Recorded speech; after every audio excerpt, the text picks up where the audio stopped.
Welcome to OND Raps. The Irish take care of business in Durham versus Duke. They moved to 5-1. They're now number 10 in the country. Mike, how you doing? Just peachy. That's good. Right You as should be. rain. Let's get into it right away. I think the obvious thing to say here is the Riley Leonard. That was awful. I did just read that he's not out for the year. I didn't see when he's coming back, but what a great football player. We knew that going into it, and he didn't disappoint throughout the game. So just awful. You feel real good about the game, and then that happens on third down. It's like that sucked. So wanted to start off with that and then go to our next thing, which is our picks, our locks. So let's just go through them real quick here. Frank picked Duke to cover.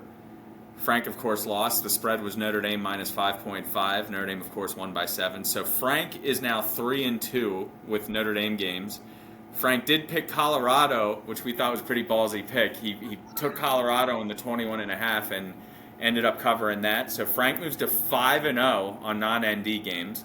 So he's doing well. I moved to 4-2 as I picked Notre Dame. So with Notre Dame games, I'm 4-2.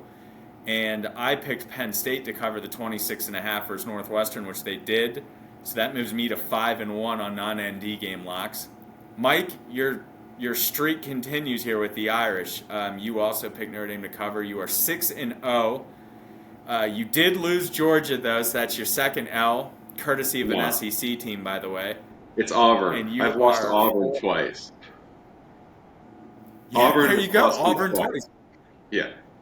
Auburn didn't cover versus Cal, and now Auburn does cover versus Georgia. How crazy is that? Just think about what I just said. Auburn didn't cover versus Cal, but covered versus Georgia. So that puts your non-ND locks at 4-2. So to review, Frank overall is 8-2. I am 9-3. Mike, you are 10-2. And I again, just keep listening, because if you make the bets, you're going to make money. There's just no other way of putting it at this point. And with that said, later this week, probably on Friday or Saturday morning, we will have our pregame for Louisville, which of course is being played this Saturday night at 7:30, another primetime game. They are ranked number 25 now, and we'll make our picks then. So the few viewers that do turn in, be ready, it's coming. So we talked about Riley Leonard, great game. Duke played a great game. It was a great atmosphere. And before we get into anything specific, I'll tell you something that was just crazy is how much this game paralleled the Ohio State game. It's just Notre Dame was on the other end of it, and it's nuts. Even down to the last drive, Notre Dame had going 90-plus like Ohio State did, and finishing it off with a rush. So it was just crazy to see that. Ohio State jumped up 10-0, and of course Notre Dame jumped up as well, and Duke came back. So I'll just start with the first drive. I thought the first drive for the Irish obviously was awesome, and I felt like they were super aggressive, but then I felt like they didn't go downfield the rest of the way. It's becoming more and more apparent that they have a problem at wide receiver. Nobody was open. I think their receivers had 4 catches on the night. 4. Yeah, everyone's... I wish Frank was on here, because Frank's big gripe is, what was the difference between Sam Hartman and Drew Pine in these games? Because we're still not putting up a ton of points. The offense is still a struggle.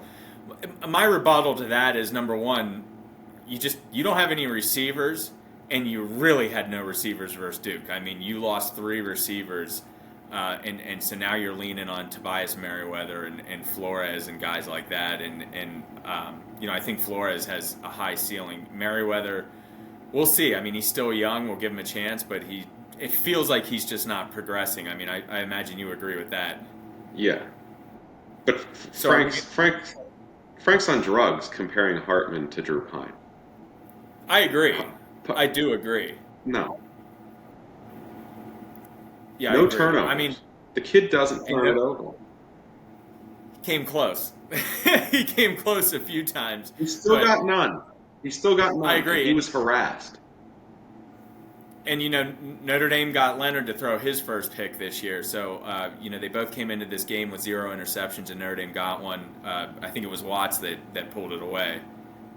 They held Leonard in check big time. He had 88 yards rushing on 18 carries. 33 on 1. and he was like 15 to 27 throwing the football. Yeah, the Irish did really, really well. It's tough to complain about the defense. One interesting stat that I read was Duke gave up coming into this game, because Duke is now what, 4-1? Yeah, they were Yeah. 4-0. So Duke was 4-0, and they had given up only 6 plays of 20 yards plus, and they gave up 7 to Notre Dame. So I thought that was a crazy statistic. Yep. Um, Notre Dame couldn't run. I know They it. could not run. I saw some people giving Parker a whole bunch of shit because they were like, oh, this is Tommy Rees. And I'm like, it's totally different. They were handcuffed without the receivers. Not that they would have had a huge productive day receiving-wise with all their guys there, but they were really handcuffed because Hartman had all day and still couldn't find anybody. And the 4th and 16 is an example. The concerning thing is with the running game was I didn't feel like Duke had 6 in the box pretty much all night. Not 7, not 8. 6 in the box, and we couldn't run. And it makes me wonder, okay, Notre Dame's offense has been kicking ass except for the last 2 weeks. Now, last week was Ohio State's D. Duke's D is not Ohio State's D. I'm sorry. And we manhandled Ohio State. So, is there enough tape out now? And Parker's got to change things up because teams are ready. That 2-back offense did not work Saturday. Right. Did not. Yeah, so I guess my only complaint was I felt like they never really tried kicking it outside with the running game. They strictly kept it between the tackles. And, I'm not saying they would have had any more success, but at least, again, like you said, you're switching it up a little bit. And it's the other perplexing thing about not stretching the field anymore. That first drive, they were inches away from completing a bomb. And even if it's incomplete, it's just one thing to think about, make the defense think about and not totally be ready to stop the run. So one disturbing trend, we talked about the scoring before halves, and Duke would have done that. That's when they shanked a field goal, right before the end of half. Yeah, it was an extra point. The guy missed it. To me, that counts as points. I agree. You put them in a position, and if they had a capable kicker, 9 out of 10 times that's banging through. And as they were driving the field there before the end of the half, our podcast rang through my ears like, here we go.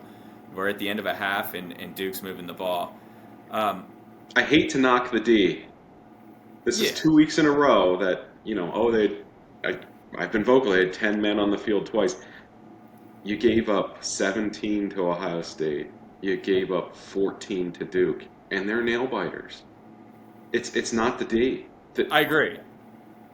Unfortunately, the trend that's setting up, though, is the D's going to have to carry them, especially in big games. Yeah. Which frightens me versus USC, but we'll get into that. Our dear old friend Penalties was back this week. I thought maybe we got over the hump with Ohio State because we were focused, and that proved to be wishful thinking. And these were mental. They were pretty much all pre-snap. 12 penalties for 70 yards. Why don't you elaborate on that punt that they overturned? You mean the one that you're not allowed to review, that they somehow reviewed? Unbelievable. Honestly, it's unbelievable. And I'm not sitting here harping on refs or blaming refs for anything. I'm not. But let's be real. If you're a Notre Dame fan and you've been watching, everything goes against the Irish. And I know every fan says that, but we kind of have receipts on this. And you can go back pretty much the last 10 years and name a bunch of plays. Torrey Hunter Jr. in 2016 versus Texas. They didn't even review that play. That ended his career. But you have that, which was a backbreaker. I mean, they were starting inside their one. They were going under center and trying to run something and wasting it down. And then the other one was, I just don't get the targeting call. I've never... You could make that call on virtually every play. And here's the other thing. How many times do you see the offensive guy going head first when they need a yard? Since they have instituted this targeting, I have seen it called offensively one time. And I think it was Boston College versus Florida State, the first year of the rule. And literally 2 plays before, the announcers were discussing the rule and saying, "Oh, it can be called on an offensive player." And some BC running back caught a swing pass and literally lowered his head into the guy tackling him, and they called offensive. It's the only time I've seen it. I don't understand. It was Bertrand, right? Or Bertello. Vitello, yeah. Yeah. It was What's he targeting to supposed, the letter of the law. It was what's he targeting because supposed to do?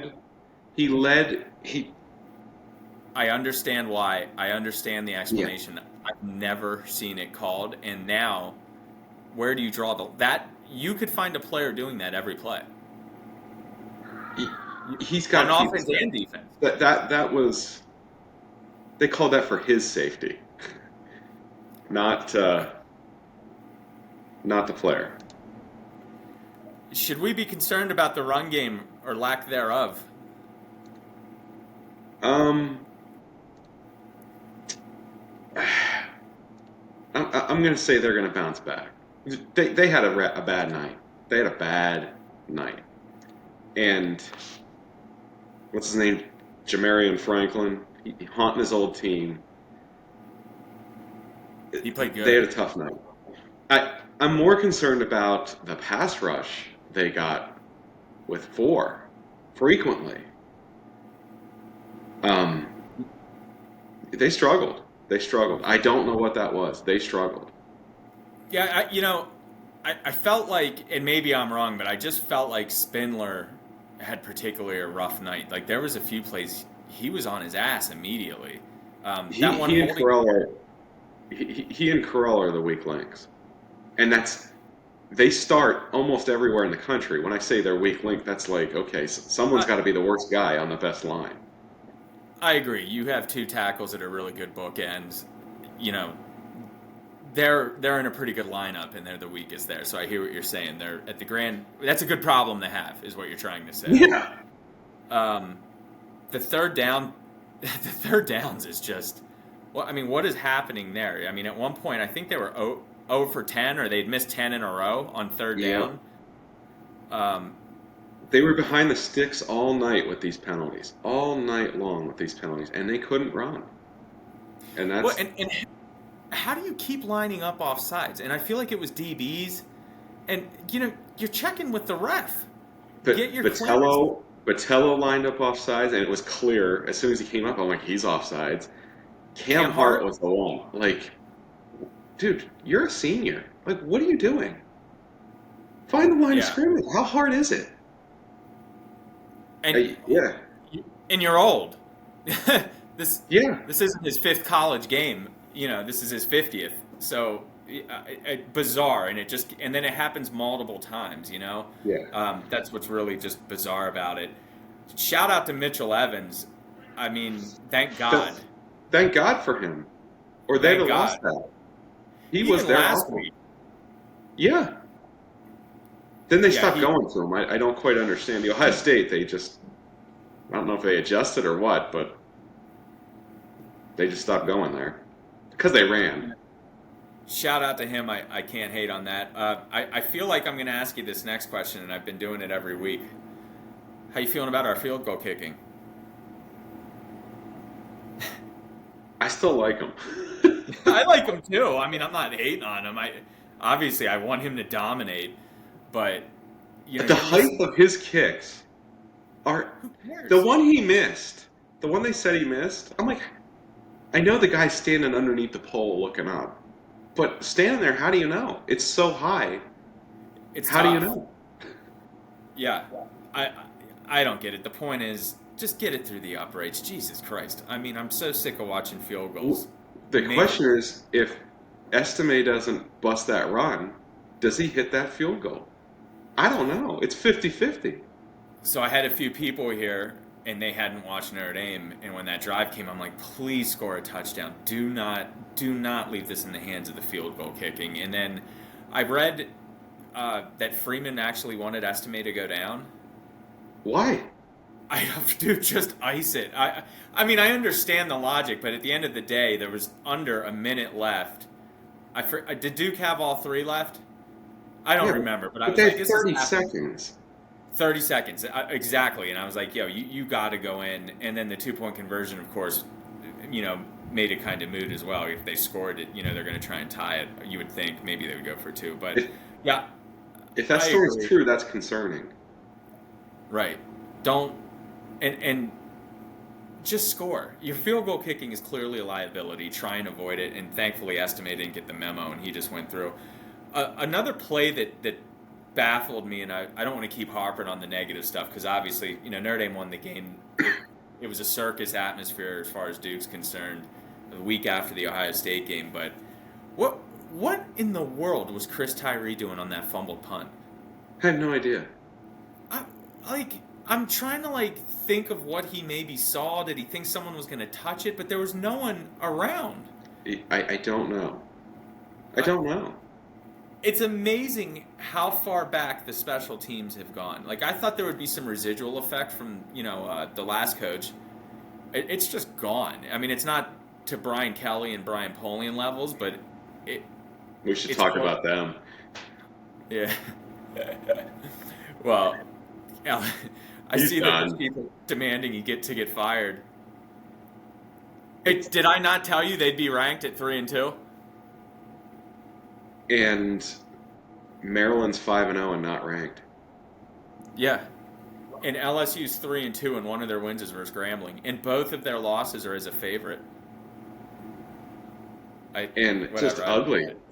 They gave up 706 yards of offense. Dude, they gave up in regulation. They gave up over 300 yards rushing. Yeah. It was 370 through the air and 320 on the ground. I guess at what point are you just, because I watched a little bit of it, at what point, they weren't taking anything away. At what point do you just say, screw it, we're blitzing everybody? They're not, you know what I mean? Nothing's working. Yeah, right. Everyone was open. No one tackled. Every play. Right. Yeah. One huge positive that we haven't seen this year, did you realize, and I talked about this before, Notre Dame forced their 10th fumble and it was their first recovery? I did notice that. So the player of the game, and he has been a lot this year, and no one talks about him. Howard Cross. Howard Cross. He has 35 tackles as a defensive tackle this year. 13 I didn't realize that. Yeah. I didn't realize he had 35 tackles. I never would have guessed that. I wouldn't even have come close to that. 35 tackles this year. 13 in that game. He had one against Tennessee State or Central Michigan. One. Every other game it's 6, 5. Now he has 13, which skews it. But 6 tackles from an interior lineman, that's massive. It really is. And a lot of those teams were down, so they were trying to throw a little bit more too. So it's not like he's getting run at constantly. Speaking of which, Chippewa's got another W. I think they beat Eastern. The final drive, man. What'd you think? Is Sammy Hartman a legend now because he beat Duke? He's not a legend, but again, Drew Pine's not scoring there.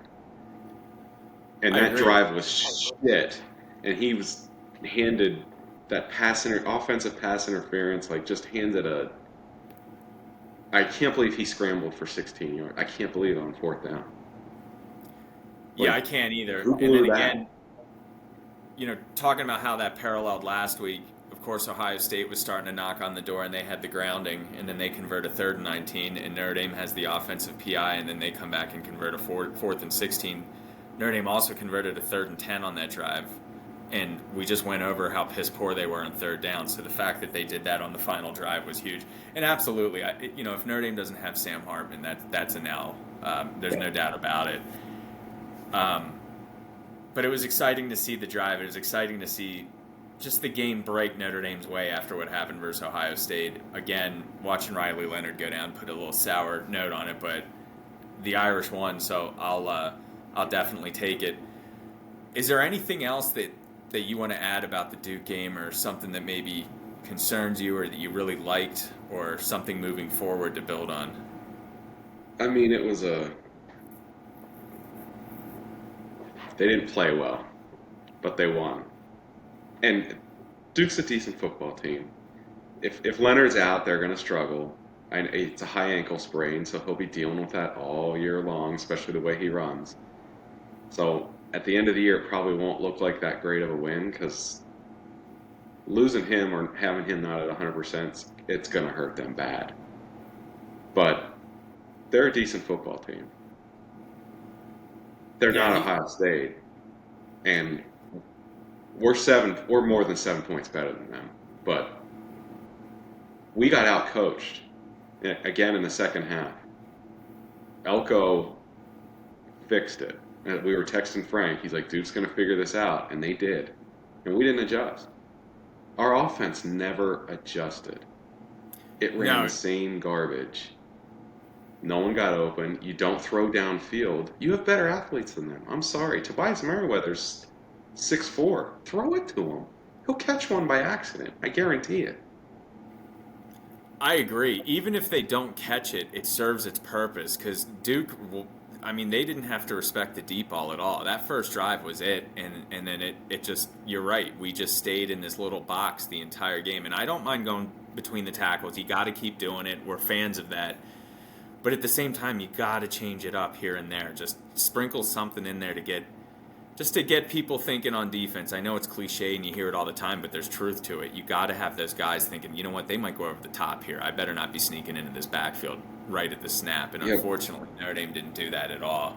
And they did get outcoached a little bit. I shouldn't say a little bit. They got outcoached pretty good there for a little while.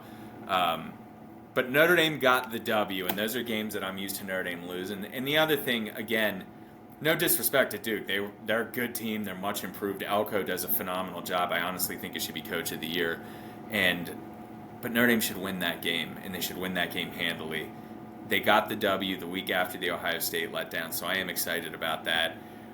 I'm going to be really, really, really interested to see what happens here versus Louisville. It's another. I don't think Louisville's that good. I don't. Duke, I do think is decent. I do think Duke is decent with a healthy Riley Leonard, but Louisville's winning games by the skin of their teeth, but they're winning. That's all that matters. But they truly, I mean, they played like Georgia Tech. They played Murray State. So they haven't really gone through a gauntlet at all. They barely beat NC State. But that was a big win for them on the road. I mean, they got the W down there in Raleigh. And what the hell's going on with NC State? Dave Doran's, I never liked him. He's a good coach, but I don't like him. You have Armstrong and the OC from Virginia, and it's just not clicking there at all. And they don't score points. No. Their receivers are worse than ours. Yeah, they're not a getting rough open. group. I think their receivers, they're just bad. I was going to say their receivers are worse than ours. They don't get open. Unless you have something else to say, I'm ready to wrap it up. Do you got anything else you want to chime in? Let's go. Let's get to Louisville and see what we're bringing to the table this week. This is game 7 in a row, so they're worn out. 7 weeks. This will be game 7 straight weeks. And now you're going to deal with their quarterback. He's another one that just runs all around. He'll hurt you. But Notre Dame has bottled everyone up. Mobile quarterback. Yeah. At least they don't have to travel too far. It's not that far. So, I don't know.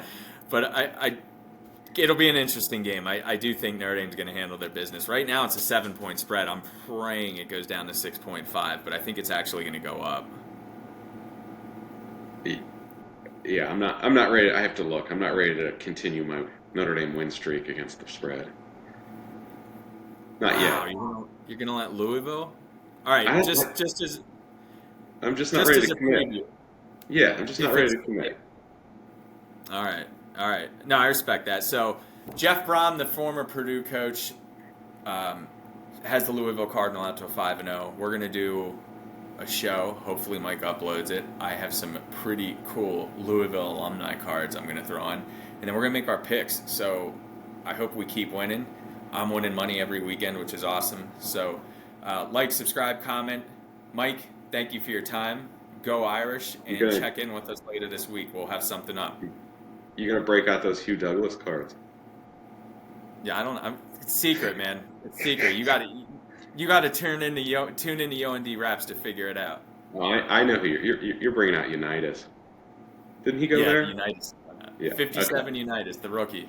Yeah. All right. It's a 5.5, I think, PSA.